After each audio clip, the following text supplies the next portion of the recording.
شکیل احمد خان دا هغه استعفا ده، خو استعفا په دې حواله ده چې هغه په خپله کابینه باندې یا په خپل صوبایي حکومت باندې هغه د کرپشن الزامات لګولي دي. یو طرف ته د کرپشن الزامات لګولي دي، نو بل طرف ته په اشارو کې ویلي دي چې په صوبه کې یو پیرلل حکومت روان. شکیل احمد خان چې کوم دی 2 هفتې وړاندې هغه د اډیالا جیل کې د چیرمن پی ټی آی عمران خان سره هغه میلاپ شوی و، خو په پښتونخوا کې حالات بدل روان دي، کرپشن روان دی او دغه ورته هم ویلي چې یو متوازي حکومت په پښتونخوا کې د پی ټی آی د حکومت یو متوازي حکومت روان دی. 3 کسیزه کمیټه چې کومه ونه هغه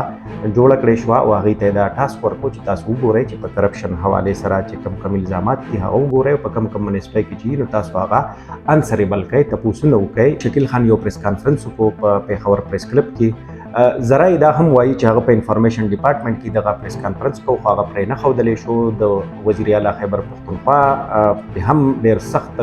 د ناپسندیدګۍ اظهار کړی و. بل طرف ته د وزیر اعلی خیبر پښتونخوا دا بیان راغی چې شکیل خان خو 13 ورځ ما ډي نوټیفای کړی دی. نو جنید هم ډېر ایغ نیغ دی په پارټۍ کې دننه ډېرې صفا خبرې کوي. هغه وایي چې زه حلفیه دا خبره کوم چې شکیل ډېر ایماندار سړی دی. هغه وایي چې تر اوسه پورې خو د هغه سره ذاتي ګاډی نشته دی. چې شکیل خان ولګېدو هغه لاړو د کرپشن الزامات یې ولګول یا د کرپشن حواله باندې عمران خان خبر کو. عمران خان په هغې باندې کمیټي جوړه کړه، هغه کمیټي راله ولګېده او د شکیل خان باندې په منسټرۍ کې د کرپشن دغه وکړل او شکیل خان پکې د منسټرۍ نه لاړو.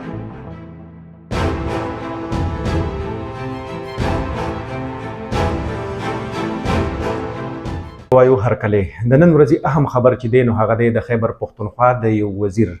کوم چې د پی کې 23 نه ایم پی ای دی شکیل احمد خان دا هغه استعفا ده، خو استعفا په دې حواله ده چې هغه په خپله کابینه باندې یا په خپل صوبایي حکومت باندې هغه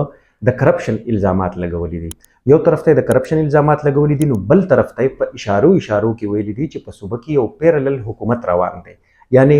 الیامین ګنډاپور چې کوم وزیر اعلی دی نو د هغه سره یو پیرلل حکومت روان دی او هغه د بل چا په ډایرکشن باندې حکومت والی کوي یا حکومت چلوي. لږه به تاسو ته زه بیکګراونډ ووایم. شکیل احمد خان چې کوم دی نو دا هغه وزیر دی کوم چې تقریبا یو خواوشا 2 هفتې وړاندې هغه د اډیالا جیل کې د چیرمن پی ټی آی عمران خان سره هغه میلاپ شوی و او په هغه ملاقات کې ورته هغه ویلي ول چې دلته خو خلکو مطلب مونږ ټولو د انصاف په نوم باندې ووټ اخیستی دی، د میرټ خبره بن کوله، خو په پښتونخوا کې حالات بدل روان دي، کرپشن روان دی او دغه ورته هم ویلي چې یو متوازي حکومت په پښتونخوا کې د پی ټی آی د حکومت یو متوازي حکومت روان دی. هغه باندې عمران خان ډېر سخت د تشویش اظهار کړی و او په فوري توګه د یو کمیټه د جوړولو وویل چې هغه کمیټې به نظر ساتي چې په پښتونخوا کې کم وزیر کم وزارت کې کرپشن کیږي، کم افیشل سیکریټري دا ټول چې کوم دي دا په کم یو کس چې په کرپشن کې انوالو دی د هغه خلاف هم دغه کمیټې چې دی نو دا اکشن واخلي. په دغه کمیټې جوړښت څه داسې و چې قاضي انور صاحب چې ډېر سینیر وکیل دی او د پی ټی آی رهنما دی، قاضي انور صاحب په دغه کمیټې کې سابق گورنر شاه فرمان او بیا معاون خصوصي چې کوم نوې په صوبایي اسمبلی کې په صوبایي کابینه کې انډکټ شوی و مصدق واسی هغه پکې شامل و. 3 کسیزه کمیټې چې کومه ونه هغه جوړه کړې شوه او هغې ته دا ټاسک ورکړو چې تاسو وګورئ چې په کرپشن حوالې سره چې کم الزامات دي هغه وګورئ او په کم منسټرۍ کې چې نو تاسو هغه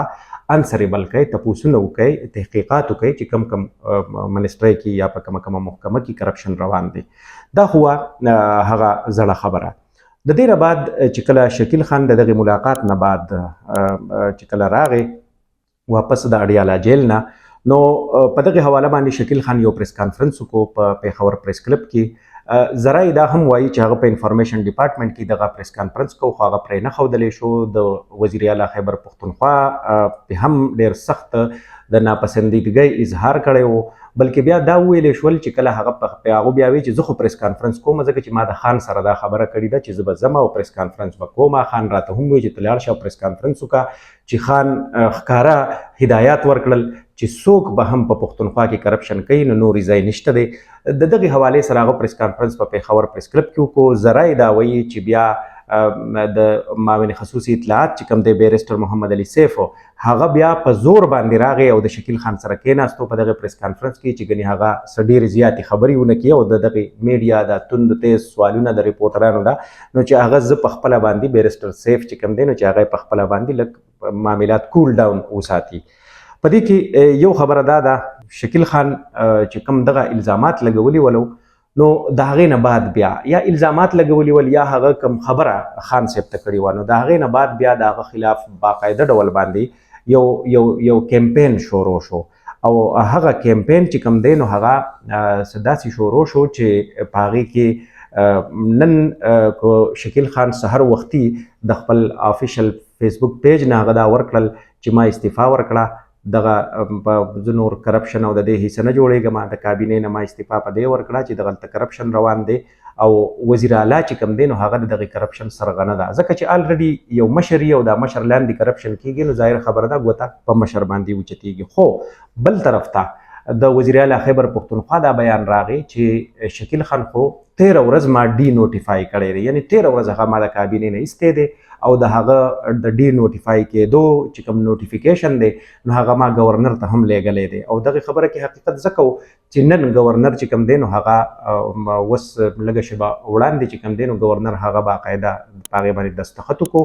او شکیل خان چې کوم دی نو هغه بینګ منسټر پروینشل منسټر هغه ډي نوټیفای کړی شو. یو طرف ته دغه خبره ده خو بیا د وزیر اعلی چې کوم معاون خصوصي اطلاعات دی بیرسټر محمد علي سیف نو هغه هم دغه خبره کوي چې شکیل خان 13 ورځ ډي نوټیفای کړی شوی او هغه وایي چې دا د هغې کمیټۍ په ریکمنډیشن باندې هغه ډي نوټیفای کړی شو او وایي چې دغې کمیټۍ چې کوم دی نو هغه په دغې د دو په منسټرۍ کې د دو سره سی ان ډبلیو منسټري وه نو په هغې کې دا وایي چې په دغې منسټرۍ کې د کرپشن په الزاماتو باندې شکیل خان چې کوم دی نو هغه لرې کړی شوی دی. داسې عجیبه خبره ده چې شکیل خان ولګېدو هغه لاړو د کرپشن الزامات یې ولګول یا د کرپشن حواله باندې عمران خان خبر کو. عمران خان په هغې باندې کمیټي جوړه کړه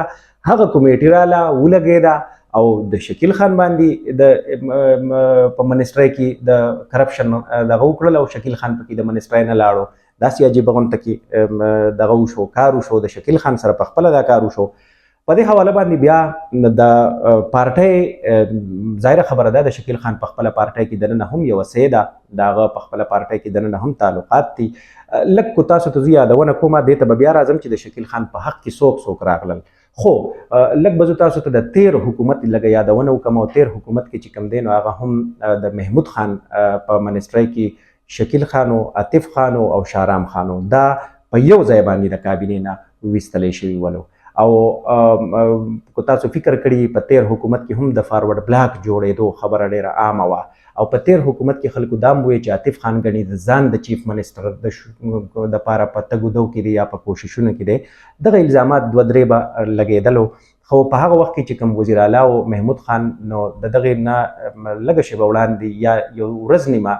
مخکې وروستو خبره وه چې زموږ ورسره کله په ملاقات کې ناستو نو وزیر اعلی خیبر پښتونخوا د هغه وخت محمود خان چې کوم دی نو هغه دا ویلي ول چې یاره مطلب یې دا و چې زما سره خان صاحب هم آن بورډ دی خان صاحب په هغه ټایم کې پرایم منسټر او بلکې بیا موږ ته د هغه په دفتر کې یو کس دا وویل چې د خان صاحب د پرونه راسي 2 پیرې سی ایم محمود خان ته ټلیفون وکړو چې دغه کسان کو تا ته مسله جوړوي یعنی شارام خان عاطف خان او شکیل خان نو دیو ته لرې کړه د کابینې نه د هغې نه بعد بیا هغې 3 واړه لرې کړی شول. نو یو خدا خبره ده چې د شکیل خان مرګرتیا هم شته په پارټۍ کې دننه خلک ورسره هم ولاړ دي هم د دغې حلقې د کومې ملکنډ پی کې 23 د دغې حلقې چې کوم ایم ان ای دی جنید اکبر خان نو جنید هم ډېر ایغ نیغ دی په پارټۍ کې دننه ډېرې صفا خبرې کوي او د هغه ټویټ کړی دی هغه وایي چې زه حلفیه دا خبره کوم او لکه قسم خورمه چې شکیل ډېر ایماندار سړی دی هغه وایي چې تر اوسه پورې خو د هغه سره ذاتي ګاډی نشته دی تر د دې پورې چې د هغه سره کم ګاډز دي نو اکثر پې د هغې قرضه وروخیږي او دا وایي چې که فرض کا هغه په خپله غل وی نه هغه به لګېدو او تلو به خان صاحب ته به شکایت کوو چې یاره په پښتونخوا کې کرپشن روان دی نو هغه خو هغه خبره ده یو قسم له چې تو راشه ما وخوره واله خبره ده نو هغوی چې دا لا څنګه کوم منطق دی کوم دغه دی څنګه چې وړاندې ما وویل همدغه رنګې عاطف خان هم ټویټ کړی دی او هغه وایي چې د لسو کالو نه خو زما سره شکیل خان په کابینه کې پاتې شوی دی لکه ایز ا منسټر، خو هغه وایي چې تر اوسه پورې ما د هغه په شانتي ایماندار کس چې یا ایماندار وزیر چې دی نو هغه نه دی لیدلی. هغه دا هم ویلی دی چې په خیبر پښتونخوا کې هغه هم د دې خبرې تصدیق کړی دی چې هغه په خیبر پښتونخوا کې په حکومتوالۍ کې هغه د کرپشن نشاندهي کړې ده. بله خبره دا کړې ده چې د شکیل خلاف سازش کوونکي دوه کردارونه چې دي نو هغه به چې وخت راشي نو موږ به ثابتو یا به راښکاره کوو هغه دوه کردارونه څوک دي. د هغې پته خو به یقیني خبره ده چې عاطف خان ته وي، خو بیا هم دا خبره ده چې اوس په موجوده ټیم کې چونکې خبره ګرمه ده نو پکار ده چې د شکیل خان کو فرض کا څنګه چې دغه ملګري وایي دغه پلویان وایي په پارټۍ کې چې هغه ډېر ایمانداره سړی دی، نو که ایمانداره سړي نو پکار ده چې بیا دغې له وخت ورنه کړي شي او دغه دوه کردارونه هم راښکاره کړي شي، ځکه چې نن سبا څه پټ نه پاتې کېږي. نو پکار ده چې بیا دغه هم دغه وزن چې ټول چې کوم دی نو هغه د شکیل خان په دغه کې ورکړي شي، واچولی شي. خو دا یو خبره ده چې د کرپشن په نشاندهۍ باندې شکیل خان په خپله د کرپشن په چارجز کې منسټري بایله.